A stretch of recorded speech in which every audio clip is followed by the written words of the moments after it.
It always starts the same way. She looks at you, not for who you are, but for who she thinks you could become. You know that look, that strange intensity in her eyes. It feels like admiration, maybe even love. But deep down, something feels off. You think you're being seen, but what's actually happening is far more subtle. You're being scanned, measured, sized up like a blank page she's ready to write her story on. But the story isn't about you. It never was.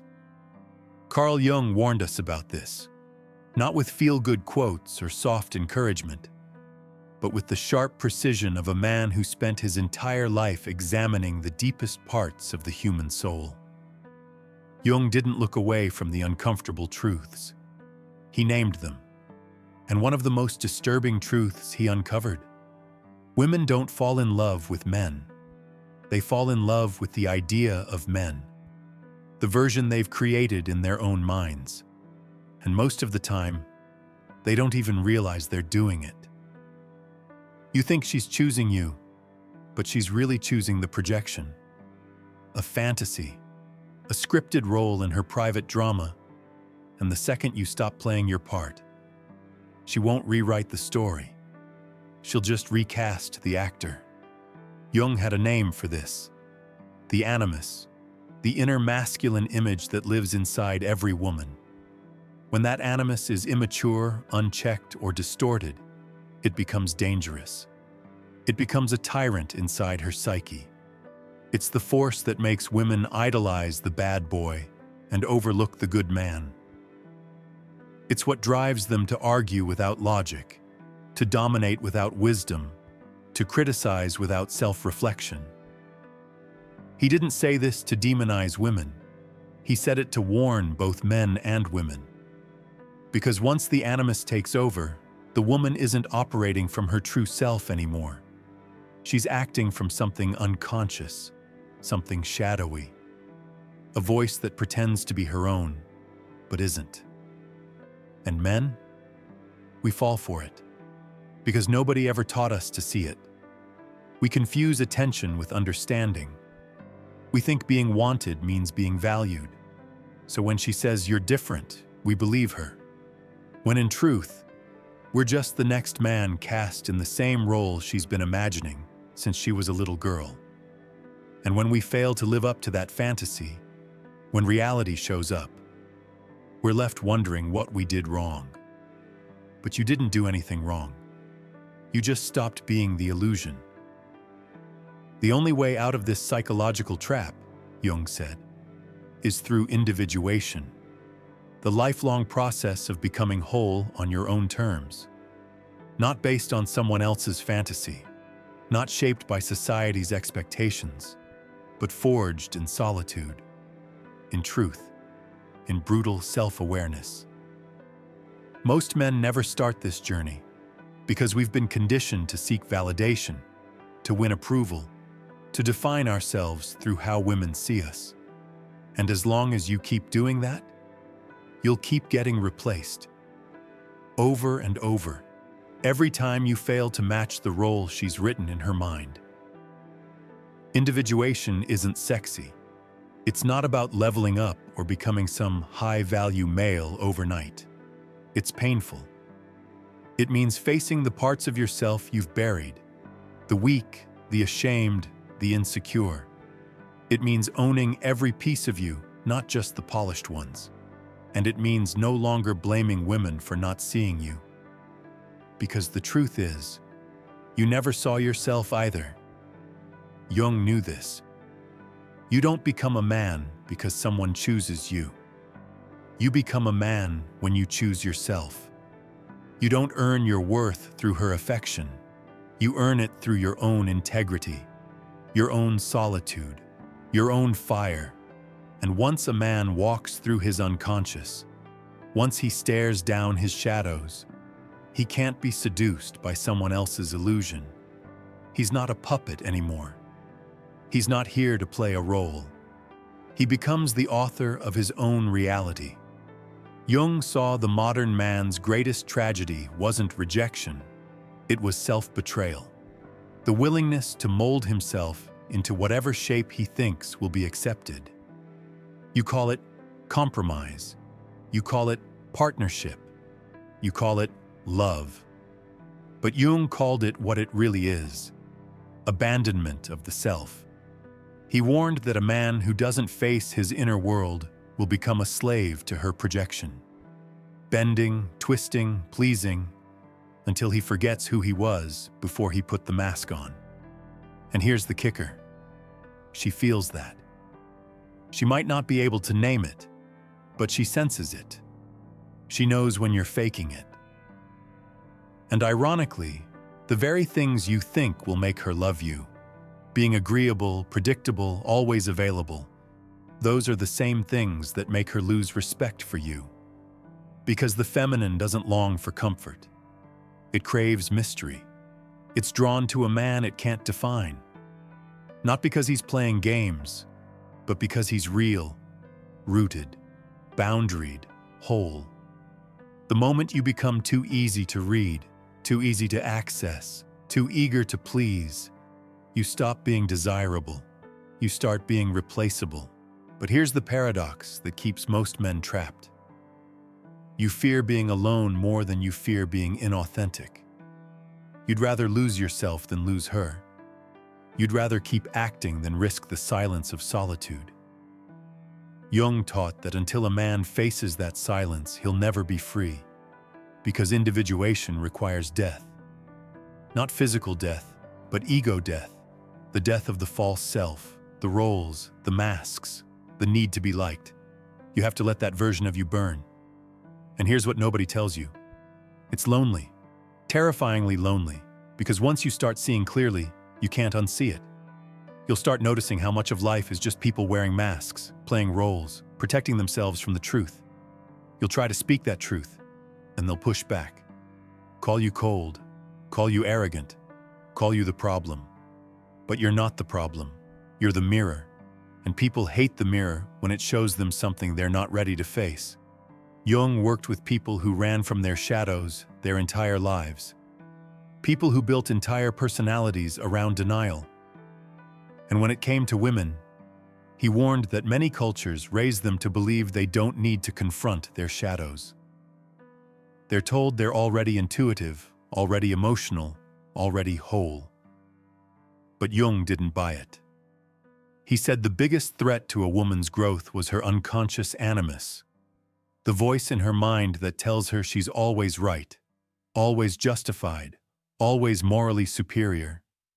And if she never confronts that voice, she becomes its prisoner. She'll keep projecting it onto every man she meets. And you'll keep thinking you're the one who can save her, that if you love her hard enough, prove yourself loud enough, she'll finally see you. But that's not how projection works. It doesn't reveal you. It replaces you. You didn't fail her. You just stopped playing the role she had cast for you. That's the part nobody tells you. When the fantasy falls apart, it's not your actions that broke it. It's your refusal to keep pretending. And it hurts. God, it hurts. Because for a while you believed it too. You bought into the illusion. You wanted it to be real. You wanted her to see you, not some imagined version of you. But the truth, she never saw you. She saw her projection. The one she built without even knowing she was doing it. Carl Jung had a name for this: psychological betrayal. It happens when we confuse illusion with intimacy. When two people enter a relationship not as themselves, but as projections of who they wish the other to be. And when reality finally shows up, when the illusion can't hold, you both feel betrayed. But neither of you was being honest in the first place. This isn't about blaming women. It's about waking up. Jung didn't write to make you feel good. He wrote to wake you up from the dream. And most men, they don't want to wake up. They want the comfort of the script. They want to be the hero in someone else's fantasy, because being the hero feels better than being alone. They don't realize that every time they agree to play a role, they lose another piece of who they really are. This is why Jung's concept of individuation is so crucial. It's the only way out. The only way to stop being a character in someone else's play and start becoming the author of your own life. But individuation is not easy. It's not pretty. It's not Instagrammable. It's soul surgery. It's sitting with your own darkness long enough to stop being afraid of it. It's realizing that your need to be chosen is the very thing keeping you from becoming a man. Most men are terrified of that kind of solitude. They've been conditioned to chase, to perform, to win affection as if love is a trophy and women are the judges. But here's the harsh truth. If you're still performing, you're not loving, you're negotiating. You're managing someone's perception of you, hoping that if you get it just right, they'll choose you and never leave. But real love doesn't come from performance. It comes from presence. The man who is individuated, who has done the inner work, doesn't walk into a relationship needing to be completed. He walks in whole. And because of that, he doesn't need to beg, to chase, or to prove. He simply is. And ironically, that's what makes him magnetic. Not the charm, not the bravado, not the image. Just the raw, grounded presence of someone who no longer fears being alone. That's what draws the right kind of woman. A woman who isn't possessed by her animus, who isn't trying to mold you into her savior. A woman who has done her own work, faced her own demons, and isn't looking for a man to rescue her from herself. When she meets a man who's whole, she recognizes it. She doesn't try to shrink him. She stands beside him. But getting there, that's where most men fall off the path. Because right before you reach that wholeness, you'll go through hell. You'll be tempted to go back, to find a new fantasy to act in, to find a woman who hasn't seen behind your mask yet, someone who still believes in the illusion of you, and it'll feel easier, quicker, more comfortable. But it's just another loop in the same pattern. And here's the thing about patterns. They repeat until you get the lesson. Jung believed the unconscious wasn't just some basement of forgotten memories. It's a living, breathing force that governs your actions without your awareness. And unless you confront it, unless you drag it into the light, it will run your life. That's why he said, until you make the unconscious conscious, it will direct your life and you will call it fate. You'll keep ending up with the same kind of woman, the same heartbreak, the same betrayal, and you'll think you're cursed or unlucky. But you're not. You're just unawakened. You keep attracting women who don't see you because you haven't seen you yet. And this is where the mirror comes in. When you start individuating, you become a mirror, and not everyone likes what they see in the reflection. Your presence starts making people uncomfortable, not because you're doing anything wrong, but because you're exposing the roles they're still playing. You become a threat, not physically, but spiritually. A man who no longer performs is dangerous in a world built on performance. And women? Some will be drawn to that. Others will run from it. Because a man who doesn't need to be needed is a man who can't be manipulated. He doesn't respond to guilt. He doesn't collapse under pressure. He doesn't compromise his truth just to keep the peace. And for those still trapped in the fantasy, that's terrifying. You'll be called distant, unavailable, too cold. But none of that will bother you, because you'll know the difference between distance and discernment, between being cold and being clear, between being unavailable and being unwilling to play a role that isn't yours. You won't engage in emotional theatrics. You won't try to fix her pain. You won't try to earn her love. You'll simply stand. And that's the moment everything changes. Because when a woman meets a man who doesn't flinch, doesn't fold, doesn't perform, She feels something ancient, something she can't control, can't predict, can't fully understand. She feels the weight of a man who has become whole, and that presence will either invite her to rise or send her running. Either way, your peace is intact. And that's the shift Jung was always pointing toward. When you stop trying to be chosen and start choosing your values, your path, your inner truth, you stop being a boy and become a man. You become solid, not rigid, solid, centered, grounded, clear. A man who chooses himself doesn't rage against women. He doesn't play the victim. He doesn't spiral into resentment. He understands the game. He's played it before, but now he chooses not to play. And that decision, that simple, quiet refusal, is the most powerful act of liberation a man can make. You don't need revenge. You don't need to prove anything to her or to anyone else. That urge, that fire in your chest that says, one day she'll see what she lost, let it burn out. That fire is still tied to her. It's still about being seen by someone who never truly saw you. And that's not power. That's bondage. Power is when you no longer need to be seen. That's what Jung meant when he said, wholeness is not achieved by cutting off a portion of one's being, but by integration. You're not trying to destroy the parts of you that hurt. You're integrating them. You're not pretending you never loved her. You're not faking detachment. You're simply choosing truth over illusion. She didn't betray you. She revealed you. That was her gift. Because without the pain, you'd still be asleep. You'd still be acting. You'd still be performing.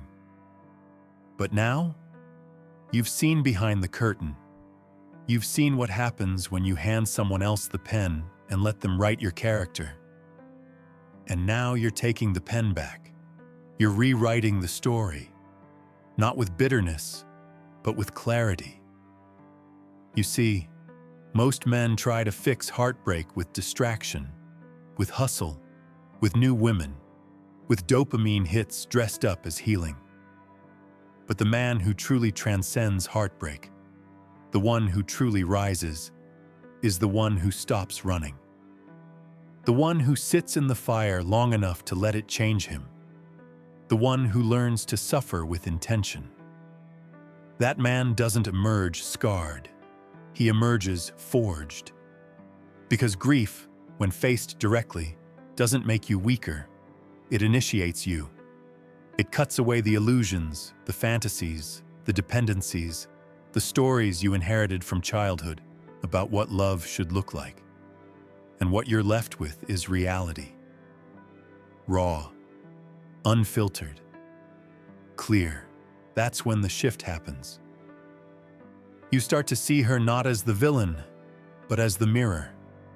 She was never the end game. She was the lesson. She didn't wound you. She awakened you. And for that, you owe her nothing. But you can be grateful. Grateful that the illusion cracked before it swallowed you whole. Grateful that the mask slipped before you built your life around it. Grateful that the fantasy fell apart before it became a prison. You're not just healing from her. You're healing from your own unconsciousness. You're healing from the lie you told yourself that love had to hurt, that you had to earn affection, that being chosen by someone else was the highest form of validation. The highest form of validation is choosing yourself. And once you do, everything changes.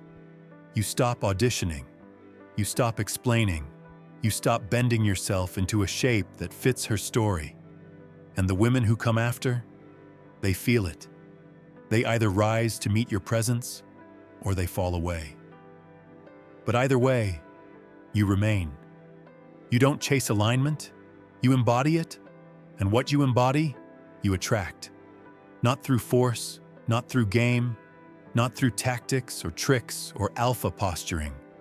You attract through being, through truth, through presence. That's the man Jung was pointing to.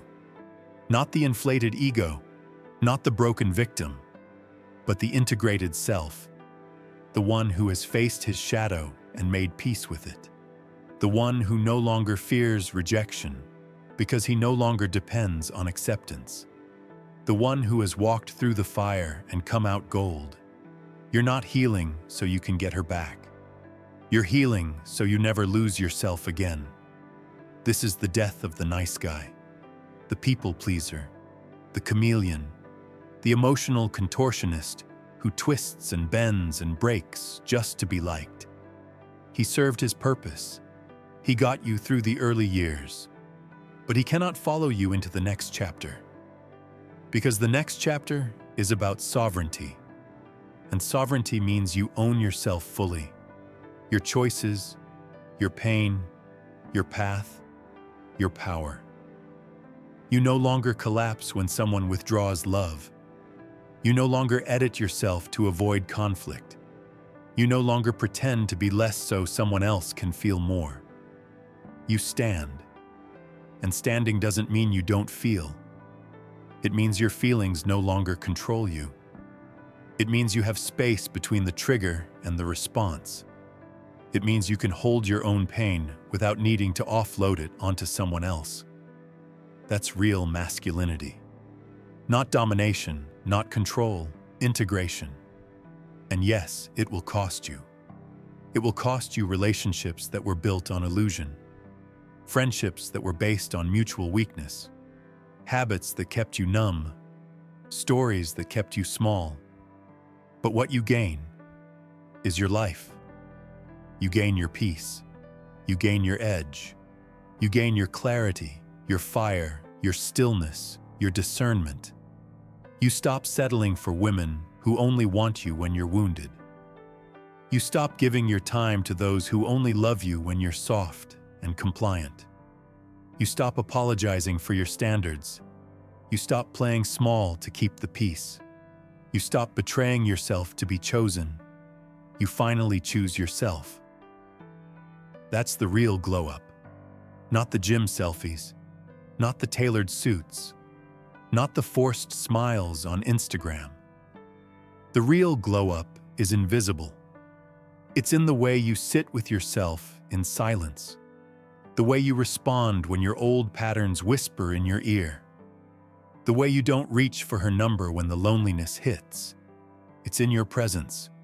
Your presence becomes your armor, not to shield you from love, but to shield you from illusion, to protect your path, your peace, your process. You become unshakable, not because life doesn't shake you, but because you've rooted yourself deeper than the chaos. You become dangerous, not because you hurt, but because you don't need to hurt anyone to feel powerful. That's the kind of man the world needs now. Not more charm, not more charisma, more clarity, more men who walk with their heads up and their hearts open, but who will not fold just to be loved. More men who've looked in the mirror and finally said, "I'm not playing your fantasy anymore. I'm building my own reality." And in that moment, you don't just move on from her. You ascend.